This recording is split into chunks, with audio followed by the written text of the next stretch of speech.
Once you damage your cartilage, your fate is doomed in your knee because you will have to have arthritis. Is that really true? I'm Professor Paul Lee, ACL and cartilage surgeon. People often ask, can you regenerate cartilage? People often say you cannot. Some of the surgeons will tell you that once the cartilage is gone, it's gone. I remember in the old medical school teaching, they say cartilage is sacred. Once it's gone because there's no blood supply. Well, is that true?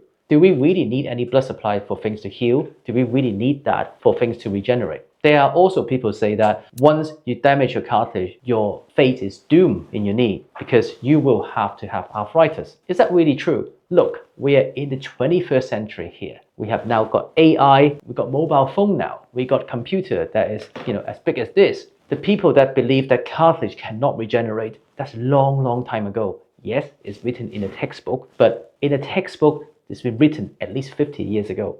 Things change, things move on. My practice, we regenerate cartilage. The key is how. A surgeon or a workman is only as good as his tools. The eye will not see what the brain do not know. It's important to understand that we need to think about things with logic. Anything is possible. So how can one regenerate the cartilage? It's very important to understand the logic behind it. I always go through things with a scientific manner. Physics, chemistry, biology, and timing. I know that sounds boring. This is what we learn in school, but it's extremely important. This is how the world actually goes around. We need to respect these elements. Now, how are we going to regenerate the cartilage? If we put all these elements into our advantage, we don't just think about, just blood supply cartilage. No, we don't just do that. We want to think of it as when we're building a house, when we're regenerating a house, when we're regenerating our garden, which is the most simple things that we can relate it to.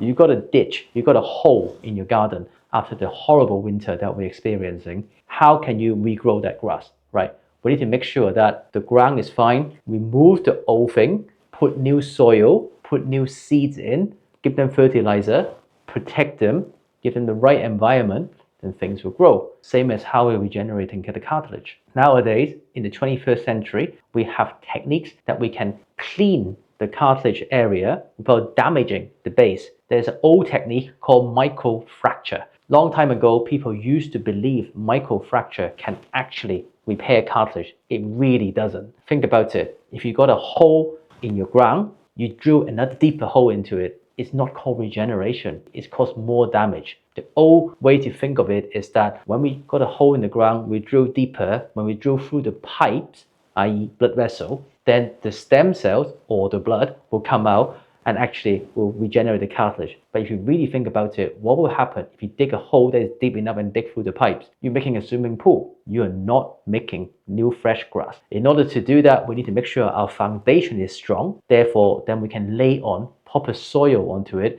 Now we got understand collagen that we can put on, such as chondrophylla, something that we can lay a really good ground for our cartilage to grow onto it. Then we can get cells. We can use the cartilage cells to put onto the right area, giving the right environment, such as platelet rich plasma, different sort of growth signal. We can give it to the body, respect it for unloading the joint, allow the body to incubate the cells as a natural incubator within our own body. We don't need to take the cells out and send it to the lab to grow it. God gave us our body, so therefore we can actually culture and grow things in there.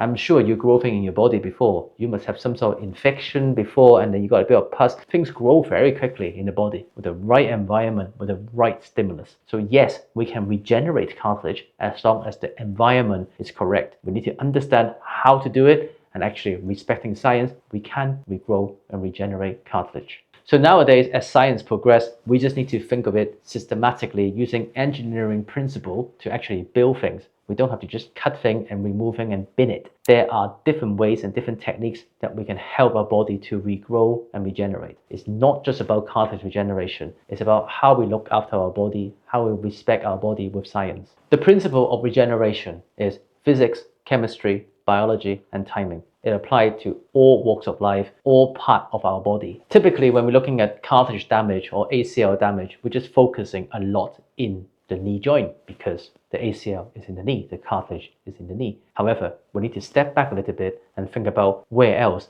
we can affect in our body. We're all connected. The knee is connected to the hip is connected to the spine. Of course, we have to think of things as one individual. There are cartilage in the hip as well. There's cartilage in the ankle as well. By injuring that knee, we will not be walking properly. So therefore, the forces going past our body will be different. We will walk a little bit wonky. We will walk a little bit funny. So therefore, the forces going down to our cartilage in the hip, in the ankle will get affected at the same time too. In science, we call kinematic chain. It's extremely important to consider the whole chain, not just in one specific point. When we talk about regeneration, we don't just focus on one part. We need to zoom out and look at the whole system.